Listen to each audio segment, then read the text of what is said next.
to the 3-episode limited edition Pods Heal Heals podcast. I'm Dianne Ashcroft. You might know me as the Potty Purple Pod because I'm a bit bonkers and I love purple. And I'm a podiatrist. So why am I talking to the 3 guests I've selected?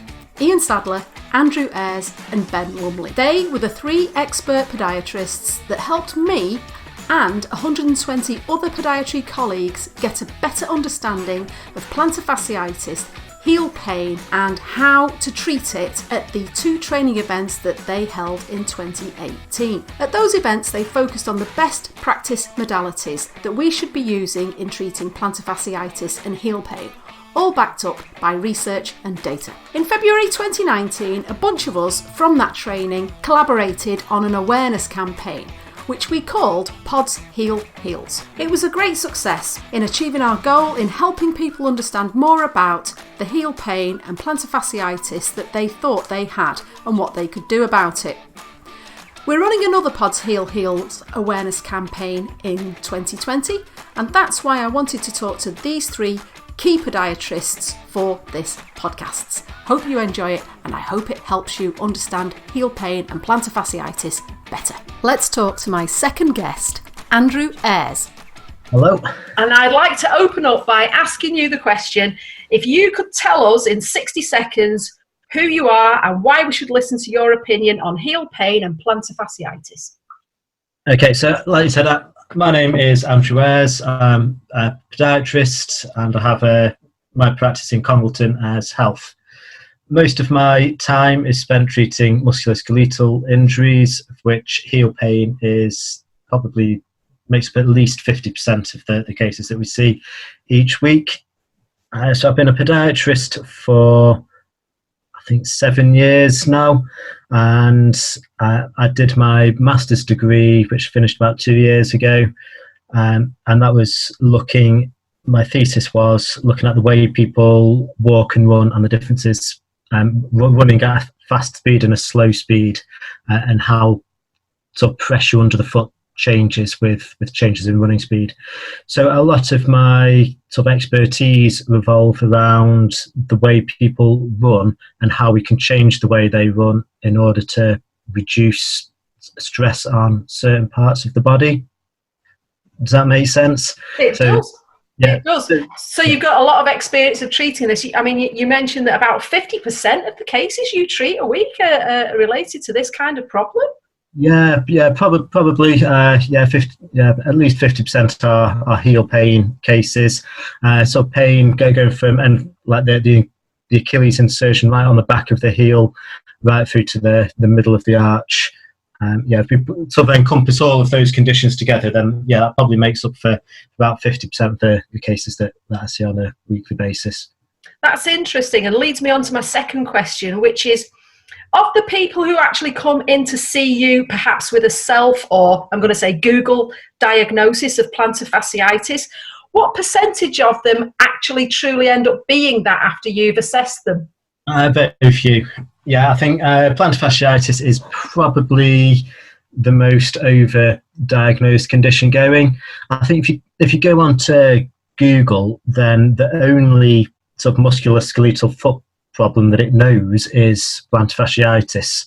So if you go on and type in pain on the top of my foot, it's probably going to come up as plantar fasciitis. Yet we know full well that the plantar fascia is underneath the foot, not on top. But I think Dr. Google is probably the worst diagnostician. Diagnostician, that's the word I was looking for on the planet. So Dr. Google just a complete waste of time when it comes to diagnosing heel pain conditions. It is quite hard to diagnose like plantar fasciitis because there are a lot of similar conditions. There's also things like plantar fasciopathy or plantar fasciosis, where we've got sort of degeneration of the plantar fascia without inflammation. So plantar fasciitis, the itis bit means inflammation. So, and we know with a lot of heel pain cases where the plantar fascia is involved, that the inflammation is only there for a short period of time, for maybe a few weeks. So if somebody's been suffering with it for longer than a couple of weeks, then the chances are that they haven't got plantar fasciitis. Really? Plantar fasciosis, where we've got breakdown without without inflammation. That is interesting.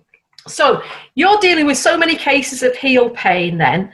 I'm sure you've come across a few challenges. So that's going to lead me on to my third question, which is, tell us about the most challenging case of heel pain that you've helped to resolve. The biggest challenge is helping people to sort of offload the heel in the early stages. So at the start of rehabilitation, we sort of offload the heel or the injured, the tissue that's been injured, and then over a period of time we sort of build up strength until the tissue is strong enough to carry on working as normal. So the most challenging part usually is being able to offload the injured structure for a long enough period of time and offload it enough. A lot of my cases are dog walkers and runners. Like obviously, anyone that's got a dog will know if their dog misses a walk, then their dog's going to be tearing around the living room, going nuts, and not giving them a moment of peace. So it is hard work to help get dog walkers resting their heel enough. Is that from the point of view that they can't reduce the load in terms of the demand of walking on that area, or is it physically difficult to offload it with, I don't know, some kind of shoe adjustment or something like that? Yeah, that's the thing that we have to do. We often use something called low-dye taping, which is a method of taping the foot up in order to reduce load on the heel structures. And yeah, that's one of the main ways that we can offload the heel. But the problem with dog walking is people have to be walking the dog because the dog's not going to give them any respite. Yeah, it's not, the dog doesn't understand that maybe a shorter walk may be needed. So yeah, the biggest challenge that we do have is that initial offloading period. But simply, yeah, low-dye taping is a really effective method of doing that. And that helps people get over that initial hurdle, if you like. Usually, yeah, it allows them to carry on with carrying out more activity than ideally we'd want them to. Yeah. If that makes sense. So ideally we'd want them to just sit down and rest it for a few days to give it some really good rest. But obviously, if you've got a dog to walk, then that's just not going to happen. So we can't tape it up and give it a really good rest with tape. It's not ideal, but it's still good.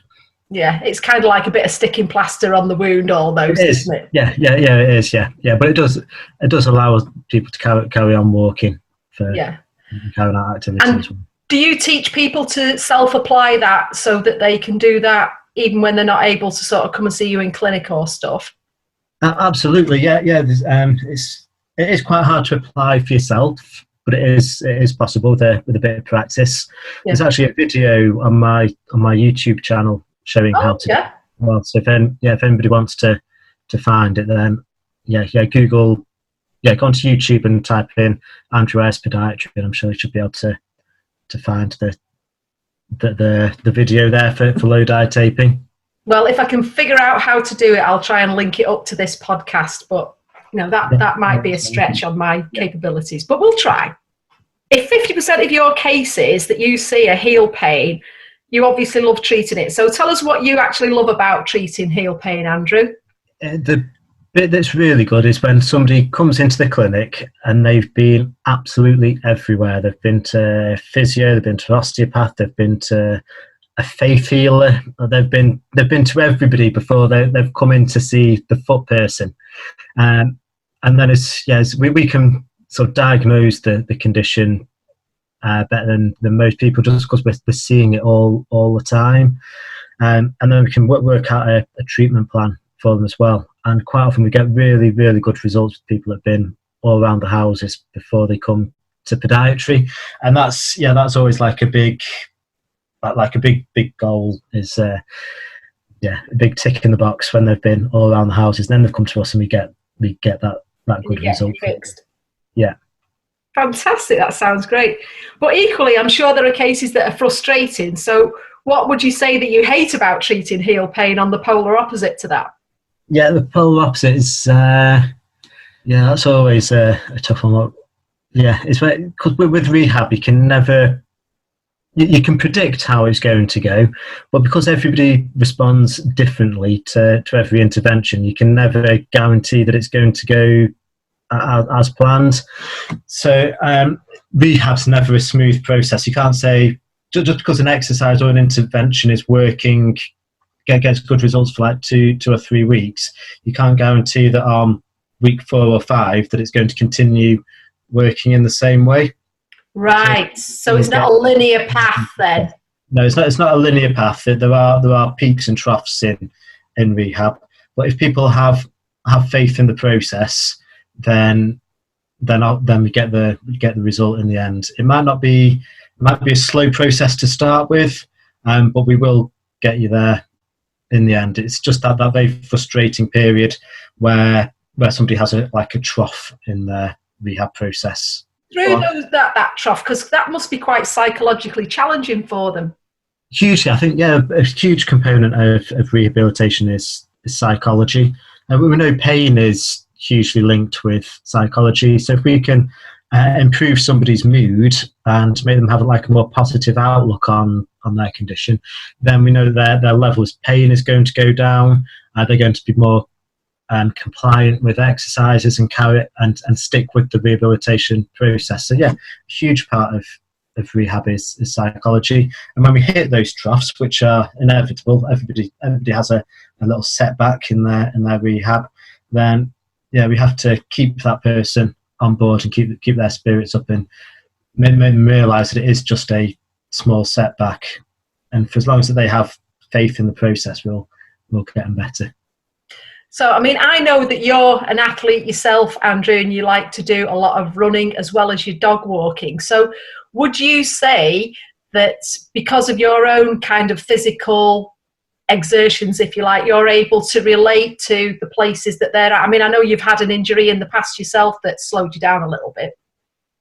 Yeah, I've had a calf injury, sort of September, October sort of time. I had a calf injury which set me back. So yeah, I understand, and I've had heel pain as well in the past. A few years ago, I had heel pain, but managed to quickly get over that one myself. That was simply from upping my sort of speed work too much. I went from long slow runs and started implementing more speed work into my training, and that ended up in getting a bit of heel pain, but it just adjusted the training appropriately, and that suited. But yeah, I think being a runner and understanding people's activities from being a runner, then that definitely helps give me some sort of perspective on people's needs to get better. Fantastic. So finally, what I'd like to ask you, Andrew, is apart from seeing a podiatrist, what would your singular piece of advice be to somebody that is perhaps currently suffering from heel pain? Don't look on Dr. Google. Avoid Dr. Google and Professor Facebook, because they haven't got a clue. It always makes me laugh when I look at like running forums on Facebook. There's people there asking for diagnoses of people.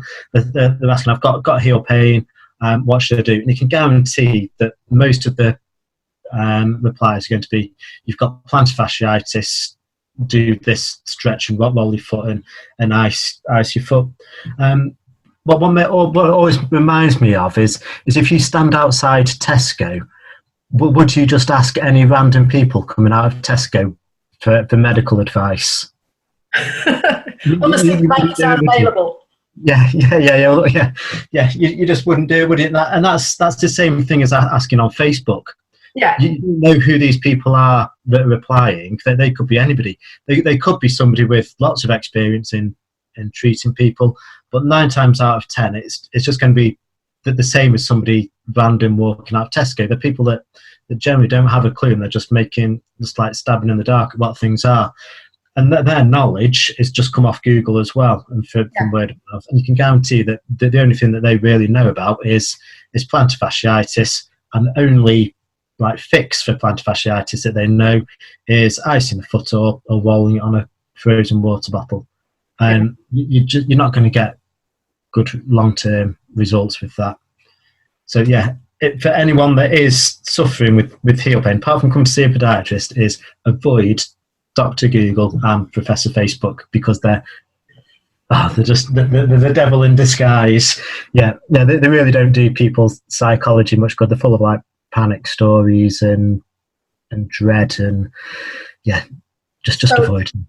So if they've got enduring heel pain beyond like 2 to 3 weeks, they really do need to be seeing a professional to get it properly diagnosed. Absolutely, yeah. I think if somebody's gone and run a race, or they've upped their training, they've just got a bit of heel pain, the first thing to do is just not panic. Give it 24 hours, 48 hours, and just see how it's going to respond. Most injuries heal themselves in a week or so. So if you just pick up an injury straight away, don't get on the phone straight away. Just chill out, relax. Just see how it responds over a couple of days, because 9 times out of 10 it'll get better. But if it doesn't make any change and keeps going on for more than a week or two, then get professional help and avoid Dr. Google. And Professor Facebook. Yeah, Professor Facebook, yeah, because they're just the devil in disguise. You do make me giggle with that, Andrew. I really want to thank you for sharing your knowledge and skills on the airwaves with us. Let's hope it helps anybody listening if they are currently suffering with heel pain, or even other podiatrists that are treating people with heel pain or trying to treat people with heel pain. Yeah, I think one of your key messages there, Andrew, is don't panic and trust the process. What would you say? Yes. I think that's trust the process, because it will work. There's going to be highs. So some weeks you're going to make great success. Other weeks there's not going to be much success, or you may even take a step backwards. But you will get there in the end if you trust the process. And the process usually follows a period of offloading to allow initial recovery to happen, and then a period of reloading and getting people back up to full strength. That's fantastic, that, Andrew. Thanks very much for sharing that with us, and let's look forward to a great Pods Heals campaign 2020. Yeah, I'm sure it's going to be a big one.